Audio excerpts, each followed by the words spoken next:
والموت والموتان ضد الحياة، والموات بالضم الموت، مات يموت موتا والأصل فيه موتا، والموت خلق من خلق الله تعالى، ورجل ميت وميت، وقيل الميت الذي مات، والميت والمائت الذي لم يمت بعده، قيل وهذا خطأ، وإنما ميت وميت سواء، وميت يصلح لمن قد مات ولمن سيموت. قال تعالى إنك ميت وإنهم ميتون. وجمع بين اللغتين عدي بن الرعلاء فقال ليس من مات فاستراح بميت، إنما الميت ميت الأحياء، وقوم موتى وأموات وميتون وميتون. وفي التنزيل العزيز لنحيي به بلدة ميتا. قال الزجاج الميت هو الميت بالتشديد، إلا أنه يخفف والمعنى واحد ويستوي فيه المذكر والمؤنث. قال تعالى فلا تموتن إلا وأنتم مسلمون. قال أبو إسحاق إن قال قائل كيف ينهاهم عن الموت وهم إنما يماتون؟ قيل إنما وقع هذا على سعة الكلام وما تكثر العرب استعماله، والمعنى الزموا الإسلام، فإذا أدرككم الموت صادفكم مسلمين. وحديث دعاء الانتباه الحمد لله الذي أحيانا بعدما أماتنا وإليه النشور. وسمي النوم موتا لزوال العقل والحركة. والميتة ضرب من الموت وجمعها مية، ومنه ما جاء في حديث الفتن فقد مات ميتة جاهلية. والموت يقع على أنواع بحسب أنواع الحياة، فمنها ما هو بإزاء القوة النامية الموجودة في الحيوان والنبات، كقوله تعالى يحيي الأرض بعد موتها. ومنها زوال القوة الحسية، كقوله تعالى يا ليتني مت قبل هذا. ومنها زوال القوة العاقلة وهي الجهالة، كقوله تعالى أومن كان ميتا فأحييناه. ومنها الحزن والخوف المكدر للحياة، كقوله تعالى ويأتيه الموت من كل مكان وما هو بميت. ومنها المنام، كقوله تعالى والتي لم تمت في منامها. وقد قيل المنام الموت الخفيف، والموت النوم الثقيل.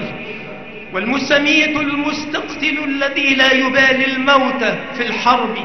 وفي حديث بدر أرى قوما مستميتين أي مستقتلين، وهم الذين يقاتلون على الموت. الموت في الاصطلاح صفة وجودية خلقت ضدا للحياة. قال ابن الجوزي الموت حادث تزول معه الحياة. وأما تذكر الموت فهو حضور صورته وأهواله وما بعده في القلب، وانعكاس ذلك على الجوارح سلوكا. قال ابن الجوزي الواجب على العاقل أخذ العدة لرحيله، فإنه لا يعلم متى يفجأه أمر ربه ولا يدري متى يستدعى.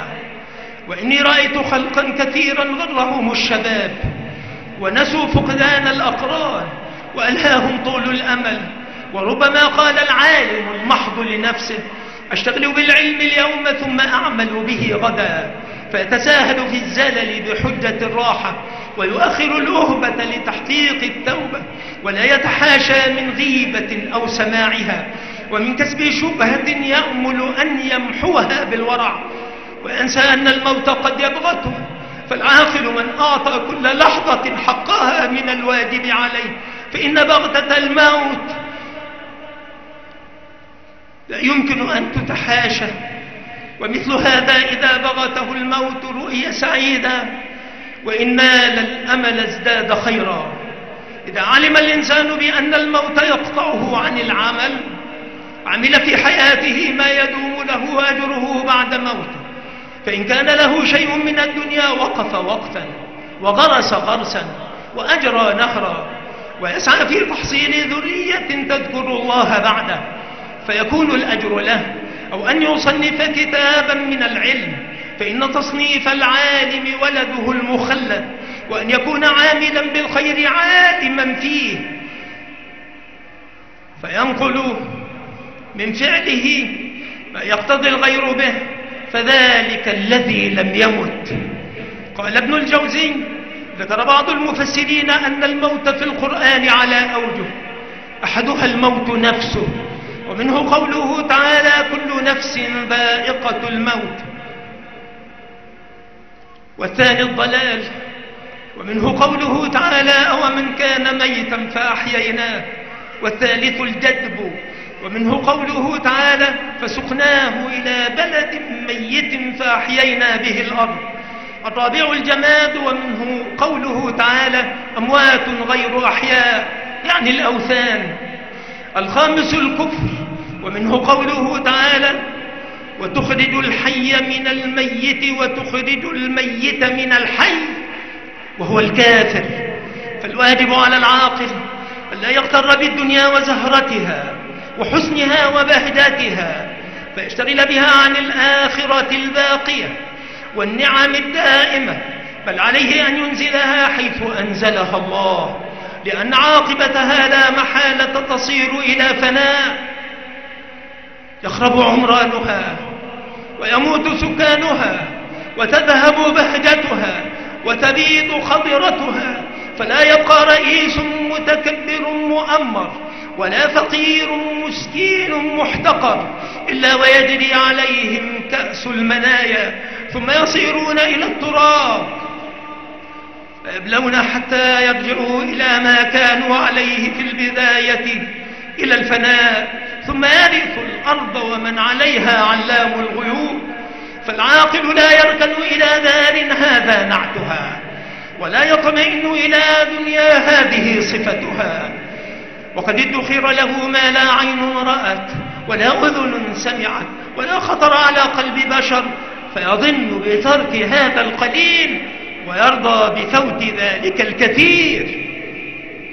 ألم تر أن المرء يودي شبابه وأن المنايا للرجال تشعب، فمن ذائق كأسا من الموت مرة وآخر أخرى مثلها يترقب، لها منهم زاد حثيث وسائق، وكل بكأس الموت يوما سيشرب، وما وارث إلا تيورث ماله، ولا سالب إلا وشيكا سيسلب، ولا آلف إلا سيتبع إلفه، ولا نعمة إلا تبيد وتذهب، وما من معافى والمصائب جمة يعاورها العصران إلا سيعطب.